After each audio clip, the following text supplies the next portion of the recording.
नमस्कार, मैं हूं सुमित एंटरटेनमेंट और आज में आपका बहुत बहुत स्वागत है। आज हमारे साथ में है फिल्म एक्टर डिम्पी मिश्रा जी। चलिए हम आपको उनसे मिलवाते हैं। सर, बहुत बहुत धन्यवाद हमसे जुड़ने के लिए। Thank you so much Sumit भाई। सर, सबसे पहले तो अभी आपकी फिल्म मट्टू की साइकिल अभी रिलीज हुई है और आपके साथ खुद फिल्म मेकर प्रकाश झा हैं, जिनके साथ आप पहले आश्रम सीजन 1 कर चुके हैं। तो कैसा क्या एक्सपीरियंस रहा? मतलब हम ये बोलें कि आप एक तरीके से प्रकाश झा के एक परमानेंट एक्टर बन चुके हैं। नहीं नहीं, ऐसा ऐसा तो कहना भी गलत होगा, क्योंकि देखिए होता है हमेशा जब आपकी जरूरत है और उस वक्त अगर आपको कोई आपको पूछे या आपको एक मौका मिले, यही आपके लिए एक बड़ी बात होती है ना। मट्टू की साइकिल हमारी पहली फिल्म थी। उसी फिल्म में प्रकाश झा सर से मेरी मुलाकात हुई, है ना। उसके बाद उन्होंने वो मौका दिया मुझे आश्रम में काम करने का। तो अगर उनको लगता है तो डेफिनेटली उनके साथ आगे भी काम करेंगे जरूर, और वो सौभाग्य होगा हमारा कि उनके साथ काम मिले। मट्टू की साइकिल ये आश्रम सीजन जो शूट हुआ था उससे पहले की फिल्म है ये? जी, 2019 में मट्टू की साइकिल बनी थी, उसके बाद आश्रम। तो आपको ये मतलब मट्टू की साइकिल मिली कैसे? मतलब आपका कास्टिंग क्या प्रोसेस था? आपको क्या प्रकाश झा ने डायरेक्ट आपको कास्ट किया था, क्या एक कास्टिंग प्रोसेस उसके थ्रू आप गए थे? नहीं देखिए, ये जो पूरी फिल्म है मट्टू की साइकिल, उसकी खासियत ये है, अगर आपने फिल्म अभी देखी नहीं है, आप देखिएगा फिल्म को। तो उस फिल्म की खास बात ये है कि उसके मोस्टली जो वो सारे मथुरा को बिलोंग करते हैं। उसके जो डायरेक्टर हैं he is also from Mathura. तो all the actors are from Mathura only. सिर्फ सिर्फ 3 लोग हम एग्जेप्शंस हैं। मैं आगरा से था, प्रकाश झा सर थे, और आरोही शर्मा एक बच्ची है, वो दिल्ली से थी। बाकी पूरी एंटायर कास्ट जो फिल्म की है वो पूरी they all are from Mathura. तो क्योंकि हम नजदीक थे, और बड़ी मतलब इम्पोर्टेंट बात ये थी कि उस फिल्म में, ये पूरी फिल्म ब्रज भाषा में, रीजनल लैंग्वेज है ब्रज की, और ब्रज भाषा में एक अभिनेता की जरूरत थी, जो मेरा रोल है फिल्म में। और जो गनी साहब हैं, डायरेक्टर जो हैं फिल्म के, उनके साथ एक पुराना रिश्ता था, उनके साथ जान पहचान थी बहुत अच्छी, थिएटर के थ्रू। तो उनके थ्रू ये अप्रोच हुआ, उन्होंने मुझे ऑफर किया, उसमें काम कर रहा मट्टू की साइकिल में। तो फाइनली सर, आजकल जैसा कि हम जानते हैं कि बहुत ही स्मॉल टाउन्स में फिल्म की शूटिंग्स हो रही हैं। चाहे मैं भोपाल की बात करूं, चाहे मैं यूपी, तो एक तरीके से हब है। तो वहाँ के आर्टिस्ट को कहीं ना कहीं एडवांटेजेस मिल रहा है इस चीज का, क्योंकि उनको बाहर नहीं जाना पड़ रहा मुंबई का। तो कहीं ऐसा, आई थिंक मेरे हिसाब से ऐसा कुछ है। देखिए, जो रीजनल जो काम मिल भी रहा है ना, वो मैं आपको बताऊं, अगर छोटे शहरों में मथुरा, आगरा और इस तरीके के शहरों में, तो जो रीजनल लोगों को काम मिल भी रहा है, वो उसकी कैटेगरी बिल्कुल डिफरेंट है। असल में तो जो इम्पोर्टेंट रोल्स हैं वो सारे लोग बाहर से ही कास्ट होते हैं, वो मुंबई से ही कास्टिंग होती है। रीजनल लोगों को तो दो डायलॉग बोलने के लिए, एक डायलॉग बोलने के लिए, ड्राइवर बनाने के लिए, चपरासी बनाने के लिए, इनके लिए इस्तेमाल किया जाता है ज्यादातर, है ना। या अगर कोई प्रोफेशनल आर्टिस्ट उन शहरों में मौजूद हैं, तो उनको फिर उस तरीके का एक सम्मानजनक रोल भी मिलता है। तो इसमें ना तो कास्टिंग कंपनीज की कोई गलती है, और ना ही आर्टिस्ट की गलती है। ये तो नियति है कि जो जितना जानेगा उसको उतना मिलेगा। तो जिसको कोई एक्सपीरियंस ही नहीं है, जिसने क्वालिफिकेशन हासिल नहीं करी, जिसने एक्टिंग की पूरी ट्रेनिंग नहीं ली, उसे आप कैसे एक्सपेक्ट कर सकते हैं कि कोई बड़ा रोल मिल जाएगा। तो अगर वो भोपाल में बैठा है, या वो आगरा में बैठा है, या वो मथुरा में बैठा है, या वो लखनऊ में बैठा है, वो जिस भी शहर में हो उसे उतना ही मिलेगा जितने में वहां काम चल सकता है। तो आप 2 लाइन के रोल को बोलने के लिए कोई मुंबई से आए जरूरी नहीं है ना। तो जिस शहर में शूटिंग है, वहां के लोकलाइट्स को लेकर वहां से काम करा लिया जाएगा।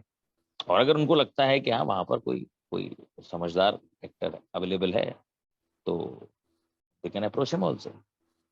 हमें सूत्रों से खबर मिली थी कि भूमि, जो आपकी फर्स्ट फिल्म थी, उसको आपको आपके घर, यहाँ का गृह क्षेत्र है आगरा, वहीं आपको वो एक कैरेक्टर मिल गया था। कितनी हाँ सच्चाई इस बात में? हाँ, बिल्कुल बिल्कुल सच बात है। मैं थिएटर कर रहा था, मैं लगातार बहुत बिजी था। मैं पास आउट हुआ 2006 में, उसके बाद से लगातार थिएटर ही कर रहा था।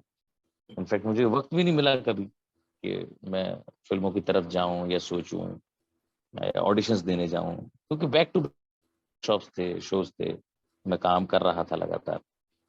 तो भूमि वाकई में मैं आगरा में ही था, और पराग मेहता साहब ने मुझे अप्रोच किया उस फिल्म के लिए, और credit goes to him only कि उन्होंने मुझे मोटिवेट भी किया कि नहीं, आप करिए, आप कर सकते हैं। जब आप थिएटर में इतना अच्छा करते हैं तो फिल्मों में भी कर सकते हैं। तो ये सच्चाई है बिल्कुल कि हाँ, क्रेडिट गोज टू पराग मेहता तो ओनली। सबसे बड़ी चीज ये है कि थिएटर के जो एक्टर्स रहते हैं बहुत ही मजे हुए एक्टर्स होते हैं, बट इसके बावजूद इतना वर्कआउट, इतना टैलेंट होने के बावजूद वो टॉप 5 की रेटिंग में नहीं जा पाते। उसका रीजन क्या? कहीं ना कहीं ये उसका रीजन, नेपोटिज्म है, क्या है ये ऐसा कुछ? देखिए सुमित भाई, ये जो मैं बात आपसे कहने जा रहा हूँ, ये बड़ी थोड़ी थोड़ी खरी बात है, लेकिन इसको हमें समझना चाहिए। थिएटर थिएटर मतलब सारा थिएटर एक सा नहीं होता। फिल्म जैसे सारी फिल्म एक सी नहीं होती, है ना। बहुत सारी फिल्में नासमझ लोग बनाते हैं, लोकलाइट्स बनाते हैं। कुछ लोग सिर्फ करने के लिए बनाते हैं, कुछ लोग सिर्फ अपनी खुजली मिटाने के लिए बनाते हैं, है ना। लेकिन जो समझ के, पढ़ के, एक लंबा अरसा इस दुनिया, आर्ट की दुनिया को देख के तब फिल्म बनाते हैं, तो फिल्म समझदारी से बनती है और उसी फिल्म को दर्शक देखने जाता है। ये सच्चाई है ना। ठीक उसी तरीके से थिएटर भी कई कैटेगरी का है। आप ये नहीं कह सकते थे कि मैं फलानी जगह थिएटर करता था, फलाने छोटे शहर में थिएटर करता था और मैंने तो 10 साल थिएटर किया और फिर भी मुझे काम नहीं मिला। तो बात यह है कि उस थिएटर में प्रॉब्लम थी, वहां के सिखाने वालों में प्रॉब्लम थी, है ना। आप क्यों कहते, आज भी एक एक ऐसा परसेप्शन बना दिया गया है कि जो छोटे छोटे छोटे फिल्म के नाम पर ट्रेनिंग स्कूल्स खोल के बैठे हैं पूरे देश भर में लोग, वो हमेशा ही कहते हैं कि भाई देखो, फिल्म की एक्टिंग अलग है, थिएटर की एक्टिंग अलग है, थिएटर मत करना कभी। और वहां जो रईस बच्चे, जिनके पिता के पास उतना पैसा है देने के लिए, वो दे के वहां जाते हैं इंस्टीट्यूट में, और लाखों रुपए फीस देने के बाद उनको एक हिदायत मिलती है कि थिएटर मत करना। भाई थिएटर करोगे तो फिल्म की एक्टिंग कभी नहीं सीख पाओगे, है ना। और दूसरी तरफ आप अगर गूगल पर एक बार सर्च करें तो इस देश, क्या पूरी दुनिया के सारे महानतम कलाकार, महानतम एक्टर सब थिएटर से आते हैं। पर तो ये बड़ी अजीब सी विडंबना है, और ये उन्हीं लोगों की वजह से है जो मीडिया पर थिएटर करते हैं, जो गा गा के डायलॉग बोलते हैं, जो लाउड एक्शंस करते हैं। आज थिएटर की परिभाषा बदल चुकी है, थिएटर की टेक्निक बदल चुकी है, लेकिन फिर भी बी टाउन सिटीज में उसी तरीके का थिएटर हो रहा है, वो लाउड थिएटर ही हो रहा है। तो ये हमको समझना होगा बहुत अच्छे तरीके से कि हर कास्टिंग कॉल में नीचे theatre actors will be preferred लिखा हुआ आ रहा है ना। सर क्यों? सर मैं थोड़ा एक बात कहना चाह रहा था। लाल सिंह चड्ढा की बात करूं, जिसका सूत्रों से खबर है कि 4 साल लंबे वर्कआउट के बाद वो फिल्म बनी। ब्रह्मोस की बात करूं, 9 साल उसको बनाने में लगे, इसके बावजूद फिल्म कोई खास कमाल नहीं देखा पाई। तो मतलब इसका देखिए मैं देखिए, ये सिर्फ एक अभिनेता होने के नाते और एक छोटा सा अभिनेता होने के नाते, है ना, आज भी मेरा ज्यादातर वक्त थिएटर में जाता है ना। मुझे फिल्म में मौका मिलता है तो मैं फिल्म में रोल करता हूँ, अदरवाइज मैं बहुत व्यस्त रहता हूँ अपने थिएटर के साथ। और मैं जानने की भी कोशिश नहीं करता कि क्यों क्यों फिल्म नहीं चल रही, फिल्म में ऐसा क्या हो गया, क्या नहीं हो गया, वो मेरा कंसर्न नहीं, है ना। हमारे पास अपनी इतनी समस्याएं हैं, अपनी इतनी जद्दोजहद है, इतने सारे बच्चे हैं जिन्हें पढ़ाना होता है रोज 8 घंटे। तो हमारे लिए वो छोटी छोटी बातें, हमें क्या क्या करना है वीएफएक्स इफेक्ट से, कि वो बड़े वीएफएक्स थे फिल्म में या नहीं थे, या बड़ा सेटअप था या नहीं था, या 400 करोड़ लगे या 500 करोड़ लगे, हम क्या करें, है ना। ये तो दर्शक है, दर्शक को पसंद आई या दर्शक को पसंद नहीं आई, बात खत्म। अब आप उसमें पड़ताल ढूंढने बैठेंगे कि क्यों नहीं पसंद आई, ऐसा क्या हो गया, उसने क्या कह दिया, वो धर्म के खिलाफ थी, वो जात के खिलाफ थी, वो संप्रदाय के खिलाफ थी, वो राजनीति के खिलाफ थी। तो ये वो सोचें जो बना रहे हैं और वो सोचें जो देख रहे हैं, है ना। तो सोचने बनाने वाले ने भी किसी अप्रोच के साथ बनाई होगी फिल्म, और देखने वाले ने किसी अप्रोच के साथ उसे रिजेक्ट कर दिया होगा, दैट्स कहानी खत्म। आपके मैं जी। आशुतोष हसन की बात करूं तो आपने एक तरीके से हॉस्टल बर्डन का जो कैरेक्टर किया, एक फीमेल ट्रांसजेंडर कहूं हम्म। या मैं फीमेल उसको क्या कहूं, कितना आपको वर्कआउट करना पड़ा इस कैरेक्टर के लिए? काफी चैलेंजिंग कैरेक्टर थे। देखिए, सच बोलूं तो मुझे सिर्फ एक दिन मिला था ये सोचने के लिए। जिस दिन सुबह 9 बजे मुझे सेट पर ये बताया गया कि आपको एक कैरेक्टर करना है, उसके अगले दिन से शूट शुरू था।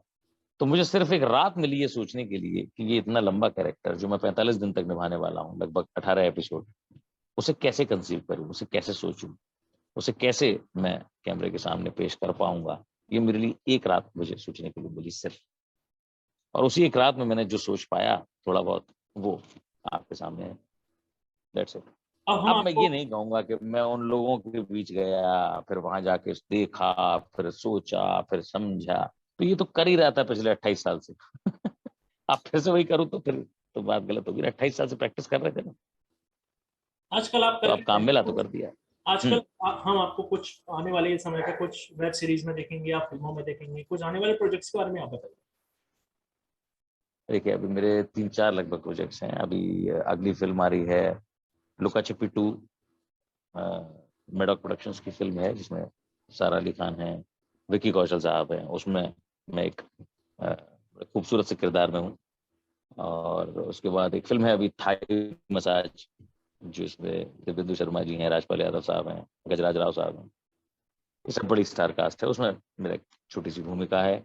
और एक फिल्म है दिल्ली डार्क, एक नए डेब्यूटेंट डायरेक्टर, उनकी कोशिश है। ये बड़े खूबसूरती से बनाई हुई फिल्म है और एक बड़े अलग टाइप के कंटेंट की बनाई हुई फिल्म है, जस्ट लाइक मट्टू की साइकिल। वो है। और एक नेटफ्लिक्स पर वेब सीरीज है काला पानी, उसमें एक एपिसोड है, समीर सक्सेना साहब ने डायरेक्ट किया है। तो ये अभी 3-4 काम हैं जो अभी आपको आगे देखने को मिलेंगे। दिलीप प्रसाद जी, हमसे जुड़ने के लिए बहुत बहुत धन्यवाद। तमाम जानकारी के लिए बहुत बहुत धन्यवाद। Thank you so much. Thank आज के यू लिए ऑल द बस बेस्ट। इतना ही। मिलते हैं जल्द एक नए शख्स के साथ। Thank you.